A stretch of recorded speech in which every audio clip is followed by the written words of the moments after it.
This is your Pain Game podcast, where we talk about the game of living in and with chronic pain and trauma, getting to the heart of how to heal. I am your host, Lyndsay Soprano.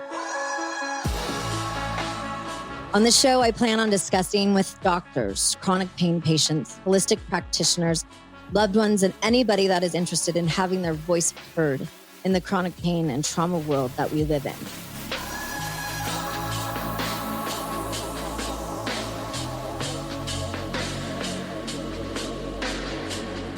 I am dealing with a body that is screaming at me.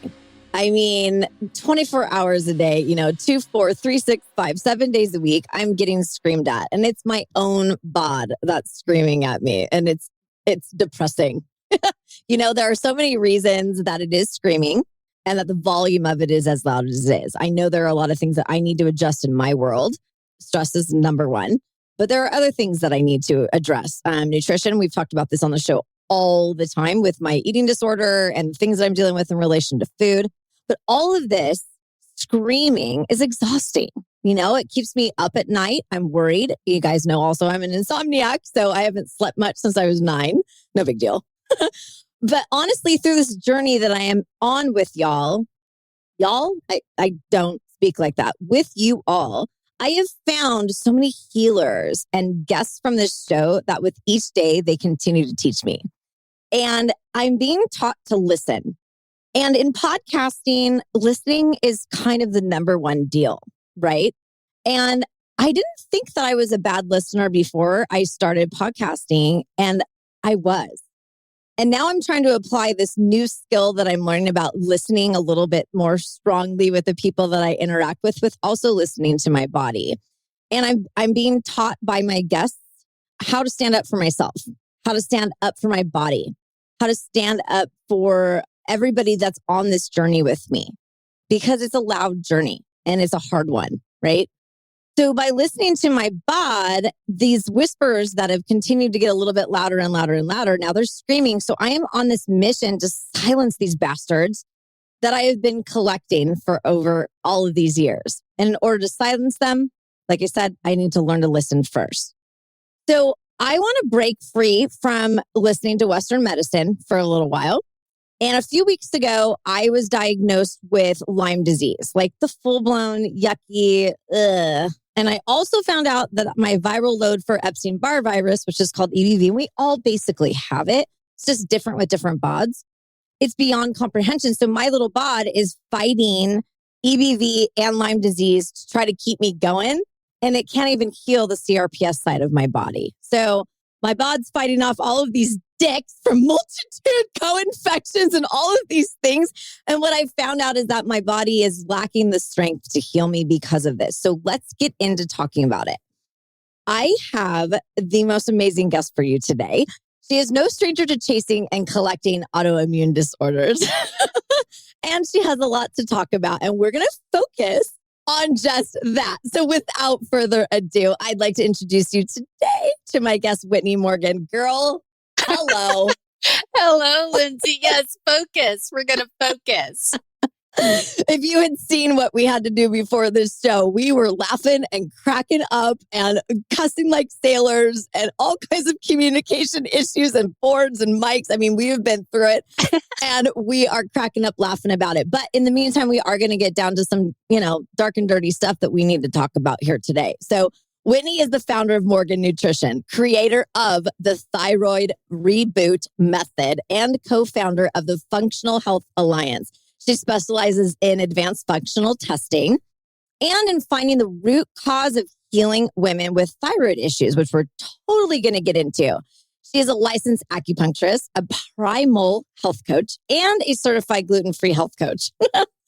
I know there's more. In addition to her private practice, she serves as a clinical advisor and instructor for the Association of Functional Diagnostic Nutrition Practitioners. And my Lord, that's a mouthful. Hey, mama. Hey. Well, I'm rolling out the red carpet for you here. So let's start with your autoimmune collection disorder. Right? I know. First and foremost, we're starting there, and how that has helped steer your business and helping to get women to the root cause of why they're continuously chasing all of these diagnoses. And let's take it from there. Okay. So, I was in a completely different place in my life when the first shoe dropped. I got my first autoimmune diagnosis in 1997 with psoriasis. And I come from a hardcore medical family. It's like we didn't have religion, we had medicine. Okay. My dad was a surgeon, my mom, an OR nurse. I'm surrounded by nurses and doctors and whatnot. So, and in my world, you didn't just go to the doctor for everything, you went to the specialist. Okay. No GP stuff for us, specialists only. So, of course, I'm fully indoctrinated into this. And don't get me wrong, I love doctors, super, super wicked smart, but they didn't have much to offer me. Right. So, with psoriasis, I got a bunch of creams and steroids and whatnot, went on my way. And then I was diagnosed with Hashimoto's, interstitial cystitis, celiac disease. So between 1997 and 2010, I collected for autoimmune diseases. Now, every step of the way, I am walking that traditional medical path. And then I find myself in the head of urology's examining room when I was struggling with interstitial cystitis, which for listeners who don't know, it is the worst UTI pain you can imagine 24/7, never ends. Okay. Gross. So yeah, it's bad. And so what he says to me is, this isn't going to kill you, but you will die with it. Nothing can be done. We can try and reduce your pain, but you should join a support group. Oh my God. Okay. So here I am. That's the spirit. Yeah. Right. So at this time, I was a single mom in my early 40s. And now I've just been given this, basically this sentence of a life of misery and pain. Forget about ever having sex again. Forget about, ever sleeping again. All that's, forget it. Right. Right. Yeah. So, I didn't know what was going to happen, but all I knew was that every cell in my body just rejected that message and said no. And I walked out of that office. I didn't know what I was going to do, but I knew I needed to do something different. So that's really what started me getting on a different path, where I found a naturopathic physician. I was really lucky because she is still my primary doc today. Oh, wow. That's cool. I love her. She is amazing. So she's walked this journey with me. I started, doing a lot of research, trying everything under the sun that I could think of. Now, at that time, functional medicine was not in the zeitgeist. It just wasn't out there. And there was none of this online, find yourself a functional health coach or any kind of a practitioner. It was really just, what's in your area? What's going on, right? Go to the local health food store and talk to people and, those kinds of things. Go to Mother's Market and ask them what's going on. Yeah. the old way of communicating, right? Yeah. What's that? But everything I was learning on the way I was applying to myself. So doing a lot of experimentation, trial and error. I ended up, because the pain was so uncontrollable, I ended up going to a local acupuncture clinic. It was actually a clinic that was part of the acupuncture school. And so, a bunch of interns, and started getting treatments. And it was the only thing that made the pain go away. So that is how I fell in love with acupuncture as a medicine, realized how profound it was. And the more I researched Chinese medicine, the more in love, I became. And I decided, okay, I want to do this. So I started acupuncture school. And it was during my time in acupuncture school that I was diagnosed with Hashimoto's, and my final diagnosis was celiac disease. But by that time, I had gotten control of my pain. I was getting some success, small baby steps of success. And I knew enough about nutrition, and I'd been studying the paleo primal world, that when I got my celiac diagnosis, that was like the best day of my life. I was like, oh my God, it all makes sense. It makes so much fucking sense, because it wasn't actually psoriasis that was my first autoimmune disease. It was celiac disease. I'm what they call a silent celiac. I can eat gluten and I have no GI issues, right? I don't get the diarrhea. I don't get the gas bloat, none of that stuff. I got an autoimmune disease. But actually, interestingly, in my 20s, I developed a panic disorder, which is not an autoimmune disorder, right? That is one of the primary red flags of gluten sensitivity and celiac disease: anxiety and panic. It impacts the brain more than it does the gut. So that was really the first time celiac disease was raising its head, was in my 20s. But what did I do? I went to a, psychiatrist and got myself some Xanax. I mean, let's get real. It's awesome. Exactly. Yeah. Yeah. But I didn't have a Xanax deficiency. I had a gluten issue that I didn't, I didn't. I have a Xanax deficiency. Well, we all do, quite frankly. Come on now. Yeah, right. Oh my God. You're too funny. So when I got my diagnosis, I was like, oh my God, that now it makes so much sense. So for me, my red flags of celiac disease were the panic, the psoriasis, the interstitial cystitis, the Hashimoto's. Those were all a result of this undetected celiac disease, right? So when I got that diagnosis, it was just like click, click, click, click, click. It all makes sense. Awesome, right? So that gave me the opportunity to truly feel like I was coming from a place of empowerment and a place where, oh, I get this now, right? I get my journey. I can see, hindsight is 2020. I can see the truth of how everything unfolded. And also that final diagnosis was the hidden piece that allowed me to really change my life in a way that made a huge transformative difference. Because along the way, with all kinds of different dietary, experiments, going paleo, going off paleo, doing the body ecology diet. There are all these kinds of things I was experimenting with.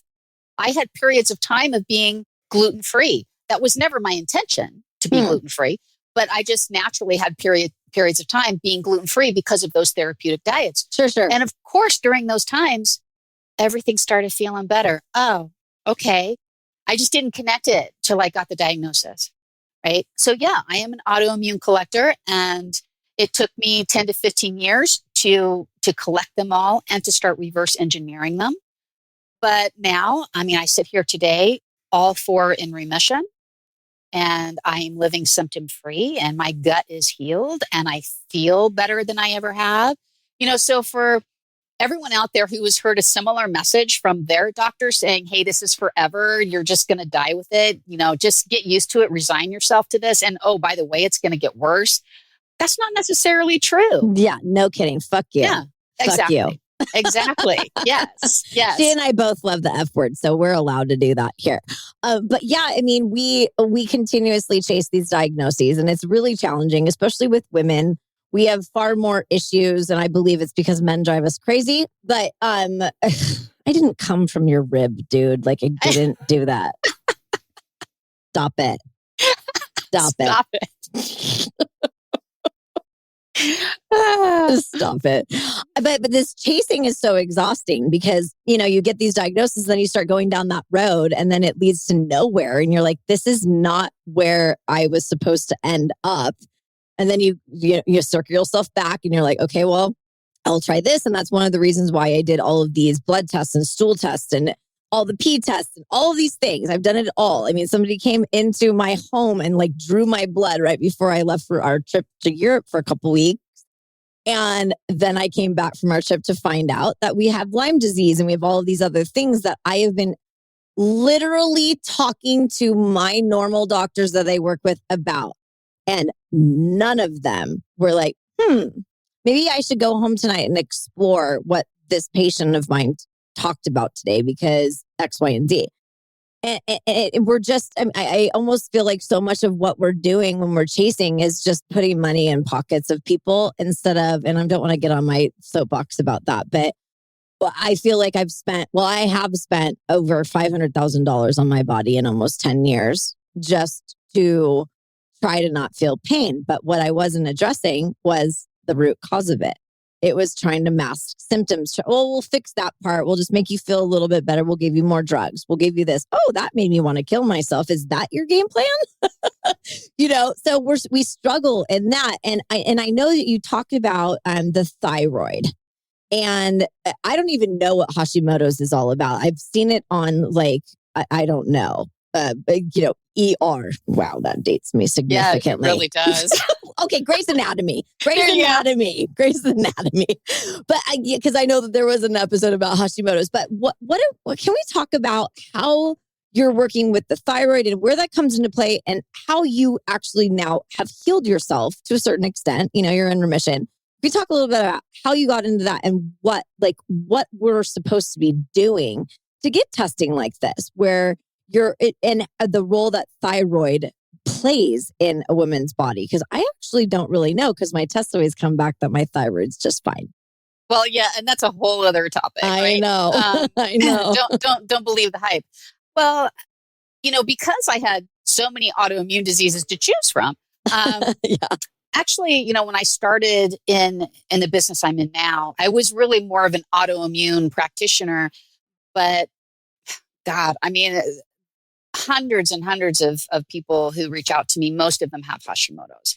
So it's just so prevalent. It's so common that I just naturally sort of shifted into, okay, let's just go where everyone is leading me. People need help with Hashimoto's. So can I help people who have other autoimmune issues? Yeah. But Hashimoto's is getting to the point where it's as prevalent as type 2 diabetes. Wow. Holy shit. It really. And what many people don't know is that what the research tells us now is that 90% or more of all hypothyroid cases are actually Hashimoto's. So if you're listening, if you've been diagnosed with hypothyroidism, which is very, very common, chances are statistically that actually what you have is Hashimoto's, which is an autoimmune disorder. Okay. So, and for autoimmune issues, there's always triggers, right? Now, it doesn't mean that there's one trigger or two triggers. There could be 3 or 4 for you, but there's a panel of your usual suspects. There are places that we go when we hear autoimmune disease to see, okay, do you have this? Do you have this? Like gluten is a big one, leaky gut, heavy metal toxicity, co-infections, right? That trigger, right? Like EBV can trigger some autoimmune issues. Oh, great. I'm a mess. Right? Cytomegalovirus can. But so can other things like H. pylori, super common infection, right? Ding, That's ding. a Hashimoto's trigger. So, wow. So yeah, you've got the way I explain it is it's never just one thing. It might be one thing that pushes you over the edge, but most of us have dominoes already lined up that we're totally unaware of until that final trigger occurs that pushes us over the edge. Okay, now that sends us running to the doctor because that's now we scream. Have symptoms. Yep, right. That's our scream. Yep. So there's a tendency to focus on that final trigger, but the investigation shouldn't stop there because you really need to look for all the dominoes and kind of reverse engineer the whole process, right? To get back to what is really your true baseline. Yeah. I mean, can you give us a definition of Hashimoto's? Sure. So Hashimoto's is an autoimmune disorder that occurs at the location of the thyroid. So it's basically, in layman's terms, the immune system is destroying thyroid tissue at an accelerated rate. We always have a certain amount of antibodies to lots of tissues in the body, right? And because cells die, and the immune system needs to go after them, clean them up, yada, yada. So it's not that having antibodies to your thyroid is bad. It's when those antibodies are elevated, right? When there's excessive damage, excessive immune interaction with the thyroid, that's the autoimmune problem, right? But that occurs in a lot of places, right? So that's same thing with MS, same thing with rheumatoid arthritis. Autoimmune disease is just location, location, location. Okay. And so when you become an autoimmune collector, like myself, you get multiple autoimmune diagnoses, and each autoimmune disease has their quote unquote specialist that you go see, right? Whether it's a dermatologist, a urologist, right? A gastroenterologist, but there's a specialty. Well, that in and of itself gets so overwhelming because you've got multiple specialists competing, right? And giving you different drugs and whatnot. Yes. So now, you're kind of a prisoner to all of these different medical plans. But what's not being talked about is, well, how did you get here? Okay. Because the good news is that even if you're walking around with 4 or more autoimmune diagnoses, how you got there is pretty much the same. Okay. So if you focus on the root cause and those dominoes that I was talking about, it actually gets simpler. It simplifies the entire process. So what do you do? How do you taste those dominoes? How do you figure out which ones are going to fall, and they're going to fall into that. Everybody knows this analogy. And I'm so glad that you did it because it's super visual for people. Just the brrr, and then that one guy like screws up the whole Jones. You're like, oh my God, I got to start from scratch again.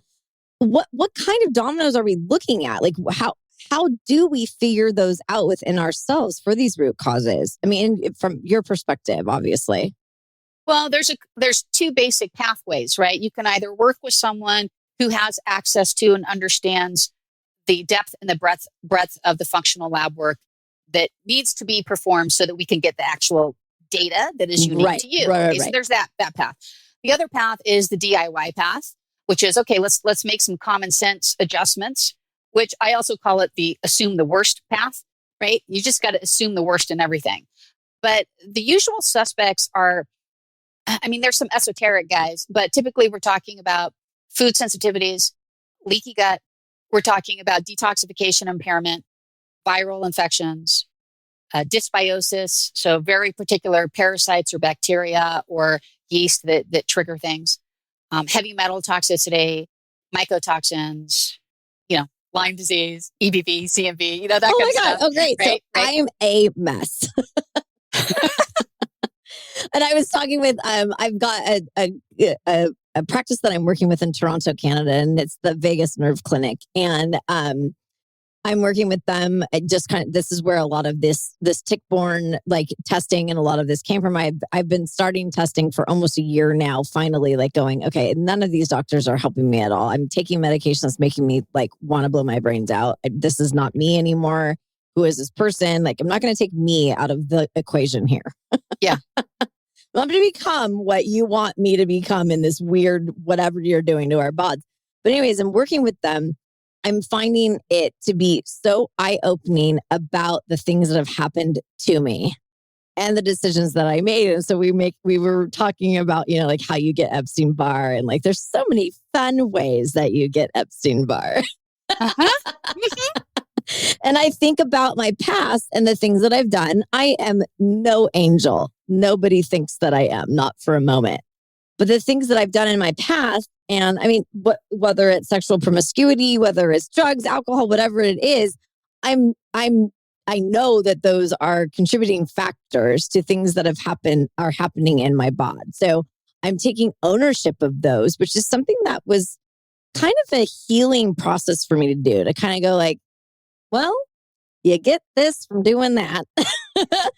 And owning that. So as soon as I started to kind of look at my past, look at maybe the past dominoes that kind of got stopped somewhere or kept going, I've learned that so much of my behavior stemmed from trauma, for starters. And then behavior has caused disease and viruses and so on and so forth. So here we are, I'm in my mid 40s, and a lot of my girlfriends actually every single one of my girlfriends in my age bracket that we all grew up, we all have something going on. Yeah. And it's not great. Yeah. It's not great. So we have to figure out like, what's our first step? Like, what do we do? The lifestyle approach, obviously. But from there, it's like we go down these slippery slopes we go through so many doctors and we're chasing all these things, and I feel like we need to shift what we're chasing. Well, yeah. So let's say you don't have the money to invest in lab testing. You can't get the data. The best plan moving forward, in my opinion, and I do coach people through this, just nutrition and lifestyle changes, is okay. First, you want to eliminate everything from a dietary standpoint that could be potentially inflaming you or pissing off your gut, pissing off your immune system. So no wine. Yeah. No alcohol. It was nice knowing you. Yeah, right. I know. You bitch. I know. But let's come back to that because I have a little Hail Mary pass on that one. Okay. All right. Yeah. So because I love my alcohol. Okay. So get rid of the grains. Okay. Gluten's got to go. It's not good for anybody. Newsflash. Nobody should be eating it. Just stop. Okay. Gluten in all the grains. Get rid of cow dairy. Get rid of all the legumes. In other words, go paleo, folks. Adhere to an ancestral diet where it is basically, wild pasture raised meats and fishes and, nice lean protein. It's not like a mega protein diet. Still, your plate should be 20% protein, 80% plant matter, lots of fresh fruits and vegetables, a small amount of nuts and seeds, just a basic, what grows out of the ground that doesn't have to be processed. Yeah. Okay. We can't eat grains in the field. Okay. We can't do it. So just go to an ancestral diet. That's the first thing.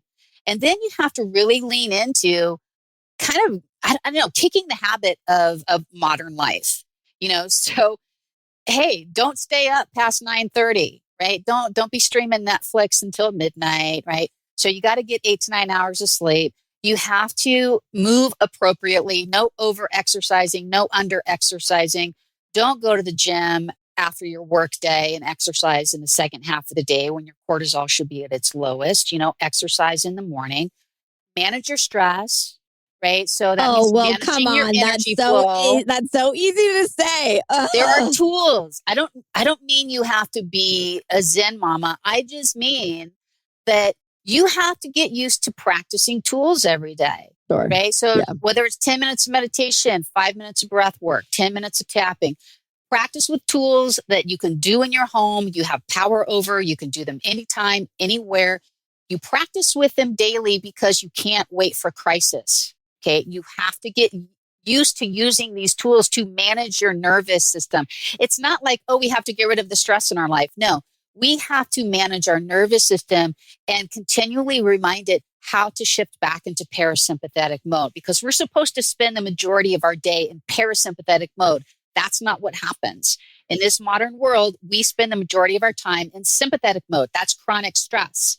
Okay. So that's a killer, right? So we can't participate in that hectic modern go, go, go lifestyle if you want to heal. So, that's the basic stuff, right? And that's a heavy lift for most people. Most people are not willing to make those changes. They're either not sick enough, not miserable enough, not scared enough. Right. The hole just isn't deep enough yet for them to make those changes. Okay. But let's say you make all the changes, you do all the right things. Well, there still could be some hidden things. You could have some mycotoxins that are shutting down cellular detoxification and keeping you from healing, right? And that's not going to go away unless you address it, right? So there's still, like, I always tell people, hey, the nutrition and lifestyle stuff can get you 80% of the way there, right? But that final 20%, if you're chronically ill, you're going to have to do some strategic testing. You're going to have to look for those hidden triggers, right? That don't fall away on their own. But the cool thing is that we kind of know what those suspects are. We know where to go to look for them. So it's not rocket science. We've got the lab work now. We have the means to do it. We can identify it. And then if you're working with someone who knows what they're doing, they can say, okay, yeah, I've identified this, like the Lyme disease or the EBV. Now here's the plan to get rid of it, to stabilize it. Okay, we're going to get rid of this one bad guy that we've identified. There could be others, right? So, well, it's a lot. And I know that people feel overwhelmed in it because I am overwhelmed in it with my health. Like it is. It turns into something that, especially when you live in chronic pain where you've got, other health issues or what have you, it turns into your only place that you live in. And then the people that are around you have to live in that place too. And so one of the things that has been a focus of mine that I've been kind of like working towards is by helping myself get a little bit healthier, it's also helping the relationships around me, because I feel like my whole group of people, my parents, my spouse, my best friends, so on and so forth, are always walking on eggshells around me because they know how much pain I'm in. And I'm like, oh my God, like it's kind of a team effort though, because I can't do it all by myself. That's why I'm here. That's why I'm talking to you. That's why I'm helping to give your message and our message to listeners, because we can't do it alone. And we try to, because especially with chronic pain and undiagnosed or diagnosed things that are happening to our bodies, we can't do it alone. But we sit in it for a long time alone until we're like, all right. That's right. I need help and I need it now. And that is what's happened with me. It got to the point where I got into a wheelchair in May of 2022. And that was a big move for me to do that, but I'm getting myself out of it, hell or high water.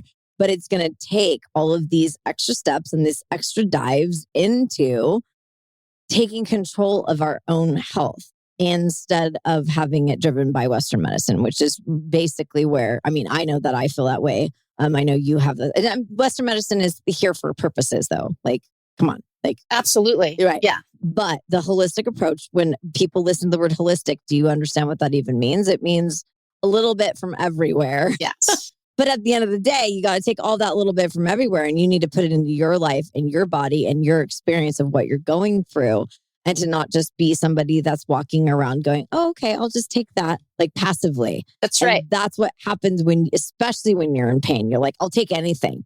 Don't do that. Absolutely. Don't do that. Yeah. And holistic also means mind, body, spirit. Okay. It doesn't just mean, every test, every supplement under the sun. It means paying attention to and creating a greater awareness of your patterns of thinking and feeling over time and behaving, and your spiritual well-being, right? I mean, we are not just physical bodies, but certainly when there's chronic pain, it can feel like that's all you are. That's exactly right. It's like my persona. Yes. I'm almost afraid to not be in pain anymore. Right. Because then who will you become? That's right. Right. Which is very scary. It is scary. But you spoke to it a little bit ago when you brought up, your past and like, made some choices. Oh, yes, I did. Yeah. And I hear you. I was a wild child myself. And I can look back and go, oh yeah, I know that my choices along the way contributed to how my health unfolded. But then at the same time, it's like, okay, but there's a reason why I was more prone to make those choices. And the reason is trauma. Okay. And I had trauma growing up. I wasn't aware of the level of trauma that I had until I saw someone who could help me identify it. Right. Because I didn't have I wasn't in a war. I wasn't, my parents didn't beat me. I didn't have anything that was so obvious that I could say, oh yes, I had a traumatic experience.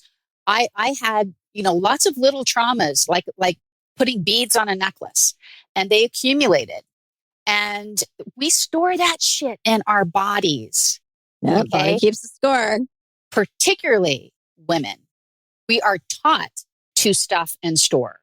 Okay. And we continue to do it even through our illness. Like what you just spoke to, you have this awareness that it's not just you going through it, it's everyone who loves you. And we're also taught to have that awareness and at some level, a sense of caretaking for those around us who suffer because we suffer. And that's another slight form of stuffing. Yeah, because it brings up shame and guilt and all these things that actually came from trauma in the first place. So it almost like stirs it up all over again. And you're like, well, shit. Yes. Yeah. So, and I'm not a trauma specialist. I don't do trauma work, but I do, that is always a part of me working with clients, is pointing them towards directions or different resources where they can get the help they need to try and free their bodies from the trauma, right? Our bodies are super wise, and our bodies can let go of the trauma residue that's bound inside the tissues without us having to think our way or talk our way into that happening. That. It's not an intellectual process. It's not like, oh, I'm making a decision to let go of trauma now. No, it's the body that makes the decision, right? So, but this is usually a very energetic thing. And people release trauma during acupuncture. Of Absolutely, course. 100% of the time, right? They're not aware of it. They don't know what it is. But I tell you, they'll start crying and they don't know why they're crying. It's like, okay, it's because that's what your body needs to do to let go of this. That's a sign, right? You're releasing something. In acupuncture with me, there was this acupuncturist that I had. I lived in Park City, Utah for a couple of years with my ex-husband, and I grew up there too. So it was like my town, whatever. And there was an acupuncturist, and she said she put a bowl of water underneath the table. And I was laying there, and she goes, after she pinned me. Yeah. She was like, whatever you feel, whatever it is that you want to express or let go of, you just send right below this table into that bowl of water behind us. And then we're going to toss it out together. Nice. And it was such a good visual for me. And it's something that I do in my home every day. There's a bowl of water in my kitchen.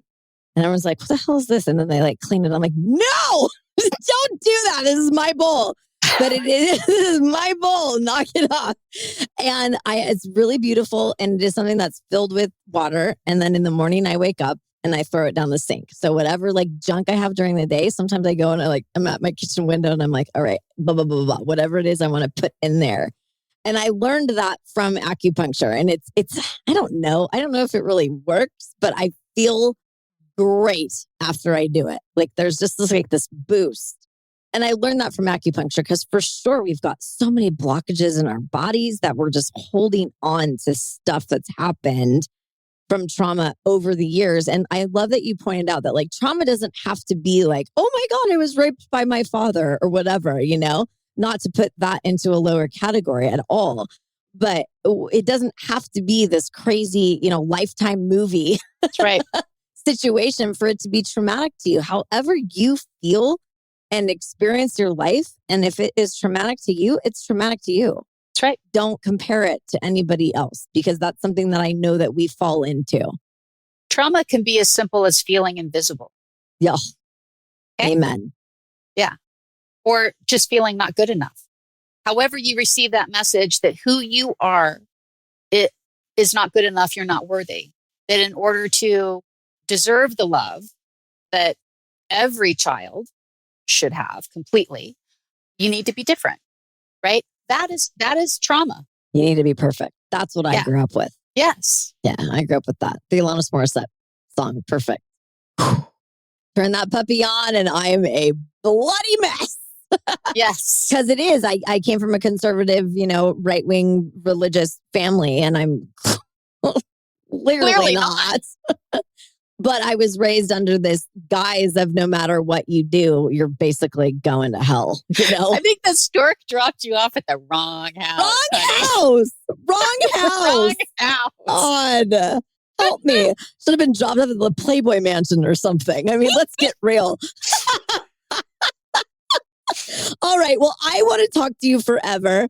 So let's talk about, I know we've talked a lot about trauma. We've talked about chasing after all these diagnoses. So how can we find you online and what you're up to help us with basically our functioning as women that, we're faced with so many things, but how can we just lean into you and where you come from? Because you're fucking amazing. Oh, thank you. So folks can find me at Whitney Morgan Nutrition. That's my website. That's my Instagram, my LinkedIn, my Facebook. I'm also on YouTube under Whitney Morgan. And I work with private clients. I really, in my business, I have private coaching packages. I think the thing that sets me apart, or I feel sets me apart from so many other lovely practitioners who do what I do, is that one, I'm a data nerd and I love advanced functional lab testing, right? And I'm super strategic about it. But number two is I only take a few clients a month because I give all my clients unlimited access to me. So I like to be in a constant conversation. And because what you spoke about earlier is so true. It's like you can't go through this alone. And when people sign up with a coach, they get so many sessions once every 2 weeks, once every week. And then they get to the end of their package, right? And they're like, oh my God, I'm going to be on my own, or I only have one session left and I don't feel like I'm all the way there. So I made a change a while back that, you know what, if you can find time on my schedule, you can get on my schedule. If we're going to be on there every day, we can be on there every day, right? You need 15 minutes, 30 minutes, an hour, whatever, because you can't plan for shit to hit the fan. Yeah. Sometimes it shit goes crazy on the weekend. And even on the weekends, my folks, they have unlimited Voxer with me, unlimited messaging through a HIPAA compliant portal. So I'm in this conversation with my clients. That's why I'm very choosy about who I work with.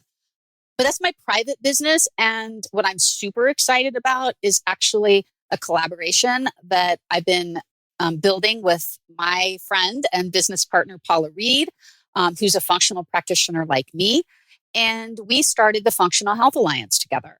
And this is an organization that is really built to be a root cause wellness place for people who are kind of DIYing their health. They can't afford, to spend $1,000 to $10,000 on a coach, right? And because it's pricey, right? So they can't afford that. So where do they go? They go to Google. They go to Instagram influencers. They go, it's just like, no, don't do that, right? So the Functional Health Alliance, it's a private Facebook group for folks who want access to functional health coaches that are giving evidence-based guidance. We have free Q&As. We even each hold private office hours. So we've set time in our schedule every week, but kind of like going to see your professor in college. It's like, hey, these 4 hours, these are my office hours. Yeah. And they're free, little 15-minute slots. Come on in. We can chat. It's all virtual, right? We have low-cost courses for people who need the education. And, we're really there to be a consistent support system for so many people who are dealing with chronic illness. They know they need more, right? But they can't afford more.